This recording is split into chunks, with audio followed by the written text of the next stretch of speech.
नमस्कार दोस्तों, मैं राकेश रंजन आप सभी दोस्तों का मेरे YouTube चैनल में स्वागत करता हूं। आज मैं आप सबों के बीच यह जो वीडियो जारी कर रहा हूं, यह क्लास 12th की फिजिक्स की वीडियो है और फिजिक्स का जो सबसे पहला चैप्टर है, पहला अध्याय है, जो आपका सबसे पहला लेसन होगा, जिसके विषय में आज हम लोग डिस्कस करेंगे, वह है इलेक्ट्रोस्टैटिक अर्थात स्थिर वैद्युतिकी। क्या होता है स्थिर वैद्युतिकी का मतलब? क्या हो सकता है स्थिर वैद्युतिकी अर्थात इलेक्ट्रोस्टैटिक का मतलब? स्थिर वैद्युतिकी से आप बिल्कुल, अगर हिंदी वर्ड से आप पता कर सको, आप बिल्कुल आसानी से पता कर सकते हो। स्थिर वैद्युतिकी अर्थात विद्युत का अस्थिर वाला गुण, विद्युत मतलब आवेश, अर्थात आवेश का स्थिर वाला गुण, उसके विषय में अध्ययन करेंगे। अगर इंग्लिश की बात करते हैं तो यहाँ पर हमें दो शब्द प्राप्त होता है, एक इलेक्ट्रो, दूसरा स्टैटिक। इलेक्ट्रो शब्द का मतलब होता है चार्ज और स्टैटिक शब्द का मतलब होता है रेस्ट। कहने का मतलब, जब हमारा चार्ज स्थिर अवस्था में होगा, रेस्ट पोजीशन में होगा, बिल्कुल, तो वही जो अध्याय है, उसी अध्याय में जो हम लोग अध्ययन करेंगे, अस्थिर आवेश के विषय में जो अध्ययन करेंगे, उसी अध्याय का नाम होगा इलेक्ट्रोस्टैटिक। इस आधार पर हम लोग इलेक्ट्रोस्टैटिक का डेफिनेशन क्या दे सकते हैं, आइए लिखते हैं डेफिनेशन। तो अभी हमने लिखा, the branch of physics in which we study about charges and which is at rest position is called electrostatic. Hindi में भौतिक विज्ञान की वह शाखा जिसके अंतर्गत स्थिर आवेश के विषय में अध्ययन किया जाता है, उसे स्थिर वैद्युतिकी कहा जाता है। कहने का मतलब, हम लोग कुल मिलाकर आवेश के विषय में पढ़ेंगे, जो आवेश अस्थिर होता है। अब आपके मन में सवाल होगा कि आवेश अस्थिर का क्या मतलब हो सकता है? याद रखें, आवेश भी ऊर्जा की तरह ना तो उत्पत्ति उसकी की जा सकती है और ना ही विनाश किया जा सकता है। आवेश हर एक वस्तुओं में विद्यमान रहती है। आप अनुभव करें, कभी कभी शुष्क मौसम में जब आप लोग स्वेटर को ऐसे उतारते होंगे ना, आपको चट चट की ध्वनि सुनाई पड़ती होगी। कभी कभी आपको चिंगारी महसूस होती होंगी वस्त्रों से। वहां पर आवेश है, वह आवेश का गुण है, जिसके कारण ऐसा आपको प्रतीत होता है। हम लोग अनुभव नहीं करते, अलग बात है, यही तो विशेष ज्ञान है, यही तो आप पढ़ने वाले हो ना, विशेष ज्ञान को अनुभव करने वाले हो। विज्ञान जिसमें विशेष ज्ञान, आखिर ऐसा क्यों होता है? तो टोटली बात है कि हम लोग the branch of physics in which we study about charges, हम लोग स्टडी करने वाले हैं चार्ज के बारे में। आपके मन में सवाल जग सकता है कि ये चार्ज क्या है? आइए लिखते हैं चार्ज का डेफिनेशन। तो अभी आपने लिखा आवेश के बारे में। आवेश किसी वस्तु का वह गुणधर्म है जिससे वह विद्युत एवं चुंबकीय क्षेत्र उत्पन्न करता है तथा इसके प्रभावों का अनुभव करता है। यह आवेश का डेफिनेशन है। आवेश की एक खासियत है, जैसे आप लोग अगर पिछले क्लास में, पिछली कक्षा में अगर आपने पढ़ा होगा, तो वहाँ पर आपने द्रव्यमान के बारे में पढ़ा होगा। द्रव्यमान जो होता है वह गुरुत्वीय शक्ति का, है ना, गुरुत्वाकर्षण बल का वो अनुभव करता है। जस्ट उसी प्रकार से आवेश जो होता है वह विद्युत एवं चुंबकीय क्षेत्र का उसका उत्पन्न करता है और उसके प्रभावों का अनुभव भी करता है कि आखिर क्या ऐसा हो सकता है। आप अंदाज लगाएं, आप याद करें, कभी कभी आप लोग इसे बालों में कंघी ऐसे किया करते होंगे और कागज़ के छोटे छोटे टुकड़ों को जब उस कंघी से इसे सटाया करते होंगे, आप वहाँ पर देखते होंगे कि वो कागज़ के छोटे छोटे टुकड़े जिसे हमने बालों से ऐसे रगड़ने के बाद जब उस कंघी को हम लोग कागज़ के छोटे छोटे टुकड़ों से सटाते हैं या उसके समीप लेकर जाते हैं, हमें क्या देखने को मिलता है कि वह कागज के छोटे छोटे टुकड़े उस कंघी में आकर्षित हो रही है उसकी ओर, उसमें सटता है। होता है ना ऐसा? ऐसा क्यों होता है? जी हाँ, वहाँ आवेश वाला गुण है, इसीलिए ऐसा होता है। समझ गए? अब फिर आपके मन में हो सकता है कि नहीं, हम आवेश के विषय में और भी ज़्यादा बेटर से कैसे जान सकते हैं, या फिर आवेश की संकल्पना क्या हो सकती है, कॉन्सेप्ट क्या हो सकता है आवेश का। आइए लिखते हैं आवेश की संकल्पना। अभी हम लोग अब जानेंगे आवेश की संकल्पना, कॉन्सेप्ट ऑफ चार्ज। थोड़ी सी मैं आपको केमिस्ट्री की दुनिया में लेकर जाता हूँ। वहाँ आपको पता होगा परमाणु के विषय में, आप लोग बहुत अच्छी तरह जानते होंगे परमाणु क्या है। परमाणु जो होता है, जैसे कि कोई भी वस्तु है, कोई भी पदार्थ हो, सब कुछ परमाणुओं से मिलकर बना होता है। और आपको ये भी ज्ञात होगा, परमाणु के नाभिक में प्रोटॉन उपस्थित रहता है और उसकी बाह्य कक्षा में इलेक्ट्रॉन चक्कर लगाता रहता है। प्रोटॉन और इलेक्ट्रॉन इन दोनों का जो अपना कर्तव्य है वो परमाणु में विद्यमान रहती है। इस माध्यम से हम आवेश को समझने में इसकी बहुत ही ज़्यादा आवश्यक हो सकती है। आवेश को हम बहुत अच्छी तरह से समझ सकते हैं इसके माध्यम से। आइए मैं कुछ आपको पॉइंट्स दिखाता हूं जिससे आपको समझ में आएगी। याद करें सोडियम का जो परमाणु संख्या है वह होता है 11, और इसको अगर हम लोग कक्षा के रूप में विभाजित करते हैं तो कक्षा के रूप में विभाजित करने का मतलब क्या होता है, ये 2, 8 और 1 इस रूप में यह विभाजित होगी, है ना। 11 सोडियम का परमाणु संख्या 11 होता है। आप लोग इसको पढ़े होंगे, 2, 8 और 1। भली भांति परिचित है आप इन चीज़ों से। आप देख पा रहे हैं यहाँ पहली कक्षा भरी पूरी है, दूसरी कक्षा भी भरी पूरी है, किंतु तीसरी कक्षा भरी नहीं है। तीसरी कक्षा में केवल 1 इलेक्ट्रॉन है। हमें इसको पूर्ण रूपेण इक्वल करने के लिए, अर्थात हमारा कक्षा पूरा हो, ये करने के लिए हम यहाँ पर 2 कार्य कर सकते हैं। या तो हम 1 को यहाँ से हटा सकते हैं तो हमारे पास पूरा कक्षा पूरा हो जाएगा, 2 पूरा 8 पूरा रहेगा ना। या तो हम 1 को हटा सकते हैं या फिर 8 इसको करने के लिए हम 7 इलेक्ट्रॉन ला सकते हैं। समझने की बात है। या तो हम 1 इलेक्ट्रॉन को यहाँ से हटा सकते हैं या फिर 7 इलेक्ट्रॉन को इसमें ला सकते हैं। हम 2 काम कर सकते हैं। अब 2 काम करने के पीछे आप करोगे कि आपके मन में अगर 2 चीजें आ जाती है तो मन में सस्पिशन जग जाता है, हमें करना क्या है। यस, आपको जो आसान लगता है आप वही करोगे। अब आप बताओ, आपको 1 इलेक्ट्रॉन को हटाना आसान लगता है या फिर 7 इलेक्ट्रॉन को लाना आसान लगता है? बिल्कुल 1 इलेक्ट्रॉन को हटाना हमें आसान लगता है, तो हम यहां से 1 इलेक्ट्रॉन को हटाएंगे। ओके, इससे पहले आप कुछ बातें करिए, विचार करिए। आप बताएं, इलेक्ट्रॉन अभी आप नहीं हटाए हो, 2, 8, 1 है। आप यहां बताएं आपको प्रोटॉन की जो संख्या है वह कितनी है? 2, 8, 1, 11। और इलेक्ट्रॉन की संख्या कितनी है? -11। अर्थात ये दोनों होके क्या हो रहा है, अगर इसको हम नेट करते हैं, कुल करते हैं, तो ये 0 प्राप्त होता है। हो रहा है कि नहीं हो रहा है? यह इक्वल है दोनों चूंकि। लेकिन जिस समय हम इस 1 इलेक्ट्रॉन को हटा रहे हैं, यहां से 1 इलेक्ट्रॉन का ह्रास कर रहे हैं, 1 इलेक्ट्रॉन की हानि जब होगी तो आपका प्रोटॉन तो उतना ही होगा। आप इलेक्ट्रॉन हटा रहे हो, प्रोटॉन नहीं हटा रहे हो, तो प्रोटॉन तो आपका उतना ही रह जाएगा। प्रोटॉन आपका कितना है? +11 है। और इलेक्ट्रॉन आपका कितना हो जाएगा? 11 था, उनमें 1 इलेक्ट्रॉन को आपने हटा दिया तो इलेक्ट्रॉन आपका कितना रह गया? -10। इसको आप कुल करें, नेट करें, कितना होता है? +1। आपने क्या देखा यहां पर? आप कुछ अनुभव कर रहे होंगे। आप यह अनुभव कर रहे हैं कि सोडियम एक ऐसा कोई परमाणु है, सोडियम एक ऐसा तत्व है जिनसे अगर हम 1 इलेक्ट्रॉन को हटाया, मैंने 1 इलेक्ट्रॉन का ह्रास किया, 1 इलेक्ट्रॉन को हटा दिया, मेरे पास +1 आवेश आया, धनावेश आया, है ना। 1 इलेक्ट्रॉन की जब इलेक्ट्रॉन की हानि हुई तो आपको क्या प्राप्त हुआ? धनावेश, है ना। यही कारण है कि आप सोडियम को ऐसे प्लस लिखा करते होंगे, अक्सर आप लिखते होंगे Na+।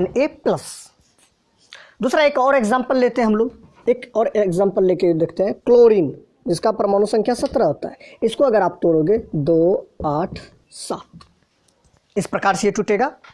आप यहां पर भी देख पा रहे हो आपका 2 इलेक्ट्रॉन, ये पहली कक्षा ये भी पूर्ण है, दूसरी कक्षा भी पूर्ण है, किंतु तीसरी कक्षा पूर्ण नहीं है।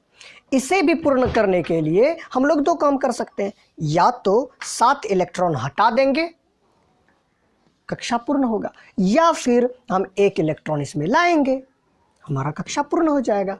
ओके, आपको क्या करना आसान है? यस, आप यहां पर 1 इलेक्ट्रॉन लाओगे, ये आपके लिए आसानी होगी। तो पहले हम गणना करते हैं। यहां पर आपके प्रोटॉन की संख्या कितनी है? +17। इलेक्ट्रॉन की संख्या कितनी है? -17। इसमें टोटल कितना हो गया? 0 + और माइनस, शून्य।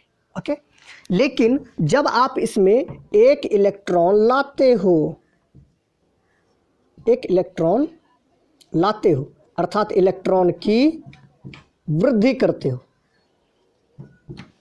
इलेक्ट्रॉन की वृद्धि करते हो जब आप इसमें, तो पहले तो आपका प्रोटॉन, तो आप कुछ नहीं कर रहे हो, प्रोटॉन में कोई चेंजेस नहीं, तो प्रोटॉन आपका कितना हो जाएगा +17 और इलेक्ट्रॉन आपका कितना हो जाएगा, पहले था -17, आपने एक इलेक्ट्रॉन और ला लिया, अब आपके पास कितना हो गया -18।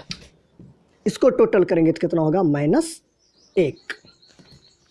पुनः आपने क्या देखा कि जब हम इलेक्ट्रॉन की वृद्धि करते हैं तो हमारे पास क्या आता है, ऋणावेश, नेगेटिव चार्ज। धनावेश को कहते हैं पॉजिटिव चार्ज और ऋणावेश को कहते हैं नेगेटिव चार्ज। इसलिए आप क्लोरीन को अक्सर आप माइनस करके ऐसे करके लिखते होंगे, लिखते हैं ना, ध्यान दीजिए। अब आप आवेश की संकल्पना चूंकि पढ़ने वाले हो, इससे आप क्या निष्कर्ष निकाल रहे हो, इससे यह निष्कर्ष निकलती है कि आवेश की संकल्पना इलेक्ट्रॉन के आधार पर दी जाती है।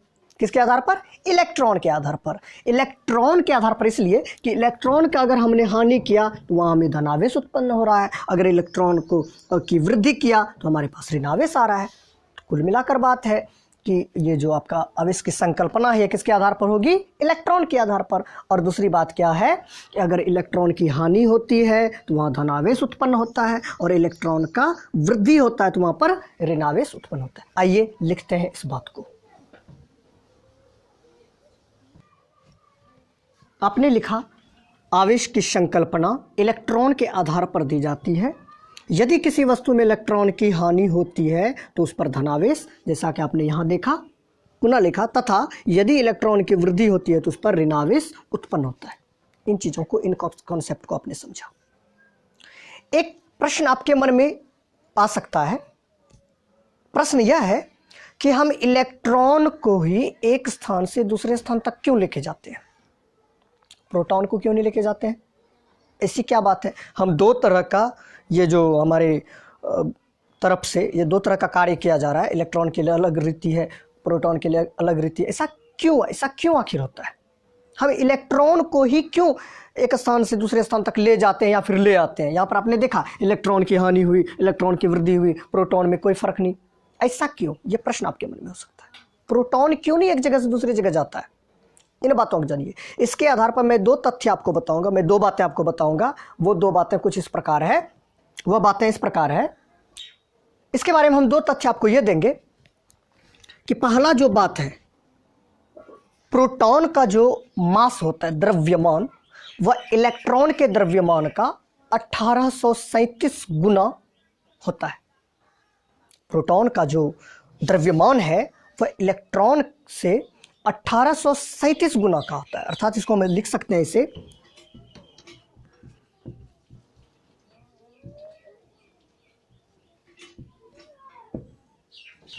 मास of proton equal to 1837 mass of electron. ऐसे आप लिखोगे कि प्रोटॉन का द्रव्यमान इलेक्ट्रॉन के द्रव्यमान का 1837 गुना होता है। ये पहला बात है। अब समझो, जो चीज़ भारी है और जो चीज़ हल्का है, कौन चक्कर लगाएगा? हमारे इधर भी, हमारे क्षेत्र में भी ऐसा होता है, जो आदमी थोड़ा होता है हाँ भारी टाइप से या फिर कुछ अमीरी टाइप से, वो आदमी बिल्कुल बैठा रहता है, और जो उसकी तुलना में कुछ कम लेवल का हो उसे ही घुमाया जाता है। ऐसा होता है कि नहीं होता है? यही बात है, प्रोटॉन इलेक्ट्रॉन से 1837 गुना भारी होता है। इसी के वजह से इलेक्ट्रॉन ही घूमता है, प्रोटॉन नहीं घूमता है। और इसके पीछे दूसरा तथ्य यह है कि प्रोटॉन के बीच सबसे खतरनाक बल रहता है, जिसे कहते हैं प्रबल नाभिकीय बल। प्रोटॉन और प्रोटॉन के बीच सबसे खतरनाक बल रहता है, जिसे कहते हैं प्रबल नाभिकीय बल।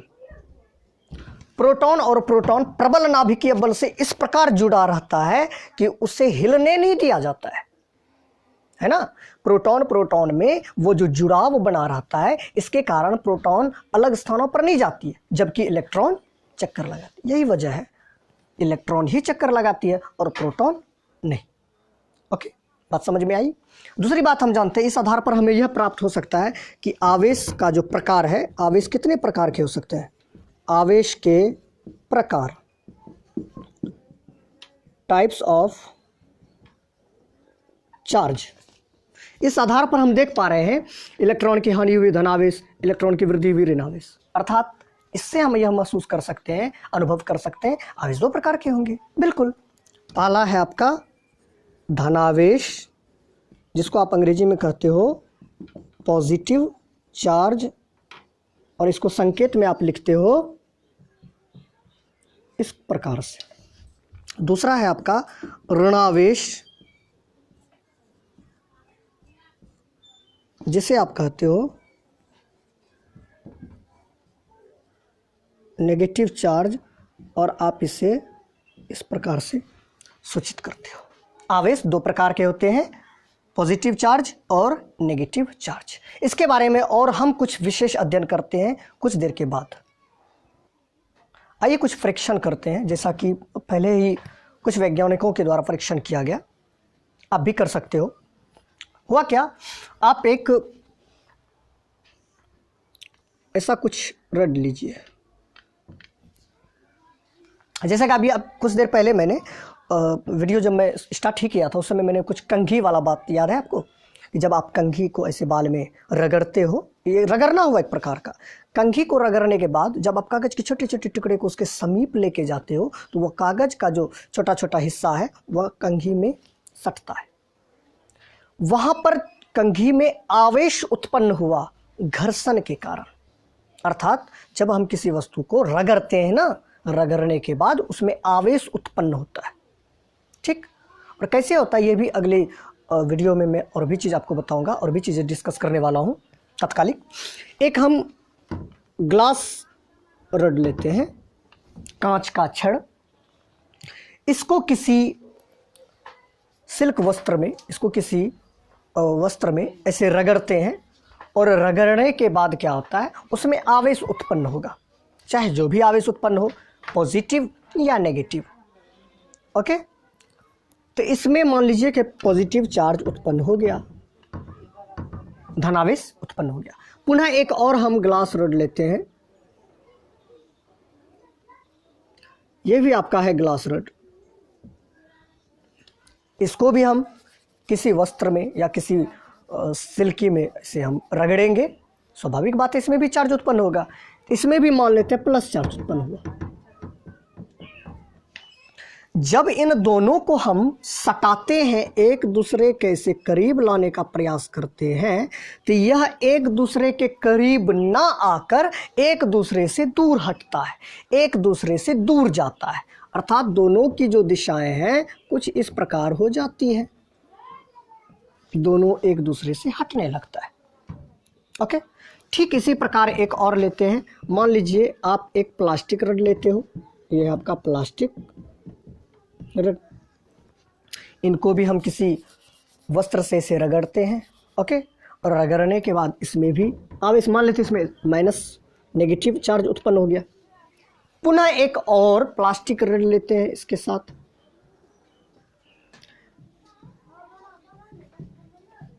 इसको भी जब हम रगड़ते हैं इसमें भी चार्ज उत्पन्न होगा, मान लेते हैं इसमें भी चार्ज उत्पन्न हो गया, नेगेटिव चार्ज। जब इन दोनों को भी हम एक दूसरे से सटाने का प्रयत्न करते हैं तो इन दोनों में भी हम क्या देखते हैं, यह एक दूसरे से कुछ इस प्रकार दूर होने लगता है, सटता नहीं है। किंतु एक और आप परीक्षण करो कि एक आप ग्लास रड ऐसे लो, इसमें आपने रगड़ा, रब किया, इसमें आपका पॉजिटिव चार्ज उत्पन्न हुआ। एक आप प्लास्टिक रड लो,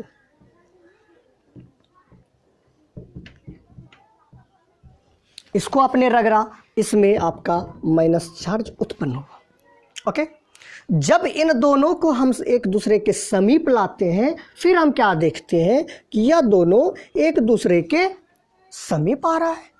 ये कौन सी बात हो गई भाई? हमने क्या देखा, जब दो एक ही जैसा सजाती, इसको हम सजातीय बोलते हैं। ओके, ये लाइक चार्ज कहलाएगा। जब हम ये दोनों सजातीय आवेश को आपस में सटाने का प्रयत्न करते थे, ये बंदा सट ही नहीं रहा था। जब इधर भी ये माइनस वाला सजातीय आवेश है, इनको भी जब सटाने का प्रयास कर रहे थे, ये भी नहीं सट रहा था। लेकिन जैसे ही मैंने दो विजातीय आवेश को आपस में सटाने का प्रयत्न किया तो यह दोनों आपस में सट गए। इस आधार पर हम लिख सकते हैं कि सजातीय आवेश परस्पर माना एक दूसरे को, सजातीय आवेश परस्पर प्रतिकर्षित करता है। और दूसरा पॉइंट हम लिख सकते हैं कि विजातीय आवेश परस्पर आकर्षित करता है। सजातीय आवेश परस्पर प्रतिकर्षित करता है, जैसा कि आपने यहां देखा, प्रतिकर्षण माना एक दूसरे से दूर जाना, और विजातीय आवेश एक दूसरे को आकर्षित करता है, जैसा कि आपने यहां देखा, अर्थात एक दूसरे के समीप जाना। यह आपने देखा कि जब दो सजातीय आवेश रहेगा, दोनों एक ही जैसा आवेश रहेगा, प्लस है या प्लस, या फिर माइनस है माइनस है, दोनों एक ही जैसा है, तो दोनों एक दूसरे से हटेगा। ओके। पुनः यदि दोनों अलग अलग टाइप का है तो एक दूसरे में सटेगा। जैसे कि आपने चुंबक में अनुभव किया होगा, कभी कभी जब चुंबक के दो टुकड़ों को आपस में से सटाते होंगे तो कभी कभी ऐसा आपको अनुभव होता होगा कि वह चुंबक सटता भी है, थोड़ा सा उल्टा दीजिए तो वह हटता भी है ना। उसमें भी दो ध्रुव होते हैं, north and south. North north में सटाए प्रतिकर्षण, साउथ साउथ में सटाए प्रतिकर्षण, किंतु नॉर्थ साउथ में सटाएंगे तो आकर्षण। जस्ट लाइक दैट यहां पर भी वही बात होती है। जब सजातीय आवेश होगा तो वह एक दूसरे को प्रतिकर्षित करेगा, और जब विजातीय आवेश होगा तो एक दूसरे को आकर्षित करेगा। आइए अगला पॉइंट पढ़ते हैं, आवेश का मात्रक।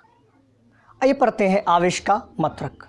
अपने पिछली कक्षा में पढ़ा होगा विद्युत धारा के विषय में आपने पढ़ा होगा, तो वहाँ पर विद्युत धारा का जो अपने डेफिनेशन से उसका मात्रक निकाला था, तो आपने लिखा होगा कि विद्युत धारा बराबर आवेश बटा समय। इस आधार पर क्या मैं आवेश का मात्रक निकाल सकता हूं? बिल्कुल। आवेश का मात्रक क्या हो जाएगा? आवेश बराबर आप क्या कर लोगे, विद्युत धारा गुना समय, है ना। आवेश बराबर क्या हो गया, विद्युत धारा गुना समय। अब यदि हमें आवेश का मात्रक निकालना है तो आवेश का मात्रक बराबर होगा विद्युत धारा का मात्रक गुना समय का मात्रक। बिल्कुल आसान। तो आवेश का एसआई मात्रक, SI unit of charge equal to विद्युत धारा का मात्रक क्या होता है, एम्पियर। अगर आप हिंदी में लिखना चाहो तो हिंदी में आप लिख सकते हो एम्पियर, और समय का मात्रक क्या होता है, सेकेंड, है ना। एम्पियर गुना सेकेंड। तो एम्पियर गुना सेकेंड भी आप चार्ज का जो मात्रक है एसआई यूनिट आप लिख सकते हैं, एम्पियर गुना सेकेंड। और इसको दूसरी भाषा में ये कहा जाता है कूलम। कूलम आप कह सकते हो। कैपिटल सी से सूचित करेंगे कूलम को। ओके। एम्पियर गुना सेकेंड आवेश का मात्रक होगा एम्पियर गुना सेकेंड, या फिर इसको आप कह सकते हो कूलम। इसका पुनः सीजीएस यूनिट होता है जो कि आपने 11th में पढ़ा होगा। सीजीएस यूनिट इसका क्या होता है, आवेश का सीजीएस यूनिट होता है स्टेट कूलम। State coulomb. अब आप स्टेट कूलम और कूलम के बीच क्या संबंध है ये बात जान लीजिए। तो होता है 1 कूलम बराबर 3 गुना 10⁻9 स्टेट कूलम। 1 कूलम बराबर 3 गुना 10⁻9 स्टेट कूलम। एक और चीज़ जान लीजिए, आवेश का सबसे बड़ा जो मात्रक होता है, सबसे बड़ा मात्रक आवेश का है फैराड, जिसे कैपिटल F से सूचित करते हैं। यह आगे भी आपको काम आने वाला है। इतना ही नहीं, आवेश का और भी अन्य मात्रक है, वो मैं आपको लिख देता हूँ। जैसे माइक्रो, इसको मैं पहले लिख देता हूँ माइक्रो, इसे म्यू से सूचित किया 10⁻⁻6 मिली, नैनो,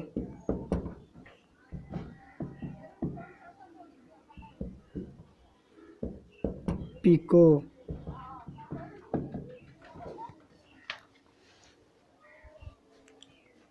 ये आपका अन्य मात्रक है। ये ऐसा मात्रक, ये जनरल फिजिशियन है, जिसके साथ भी सेटिंग कर दो सेटिंग हो जाता है। अब आपको अगर निकालना हो 1 माइक्रोमीटर बराबर कितना होगा, तो 1 माइक्रो आपका क्या होता है 10⁻⁻6 मीटर।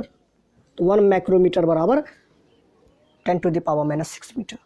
इसी प्रकार अगर हम आवेश में उसको सेटिंग करना चाहें कूलम के हिसाब से, अगर हम निकालना चाहेंगे 1 माइक्रो कूलम बराबर मेरा क्या हो जाएगा, 1 माइक्रो कूलम बराबर हो जाएगा कूलम। 1 माइक्रो का कितना मान होता है 10⁻⁻6 कूलम। अगर इसी तरह से निकालना चाहें 1 नैनो कूलम तो मेरा क्या हो जाएगा। इस प्रकार से आप आवेश का मात्रक निकाल सकते हो, है ना। तो आज बस इतना ही मैं कहना चाहता हूँ, और आज का वीडियो जो है आपका वीडियो लेक्चर बस इतना तक ही होगा। और एक बात और मैं कहना चाहता हूँ, यदि आप मेरे इस वीडियो लेक्चर से आपको पसंद आई, मेरा ये वीडियो लेक्चर पढ़ाने का अंदाज अगर आपको अच्छा लगा, मेरा बस आपसे यही रिक्वेस्ट है कि मेरे इस चैनल को सब्सक्राइब करें और बेल आइकन दबाएं और लाइक कमेंट्स बिल्कुल करें, क्योंकि ये मैं आपको पहली दफ़ा आपको YouTube पर लेकर मैं इस प्रकार का वीडियो, शिक्षा से जुड़ी वीडियो को जारी कर रहा हूँ। जाहिर सी बात है कि आपके प्रोत्साहन की मुझे बिल्कुल आवश्यकता है। आप मुझे प्रोत्साहित करें। अगर मैं कुछ अच्छा कर पाया हूँ, अगर मैं ठीक से ये चीज़ डिस्कस कर पाया हूँ, तो मुझे आपकी प्रोत्साहन की इंतज़ार है, प्रतीक्षा है। प्लीज़ आप मेरे चैनल को सब्सक्राइब करें और बेल आइकन को ज़रूर दबाएं। बहुत बहुत धन्यवाद। अगले दिन अगले वीडियो के साथ मैं बना रहूँगा इसी चैनल पर। तब तक के लिए धन्यवाद।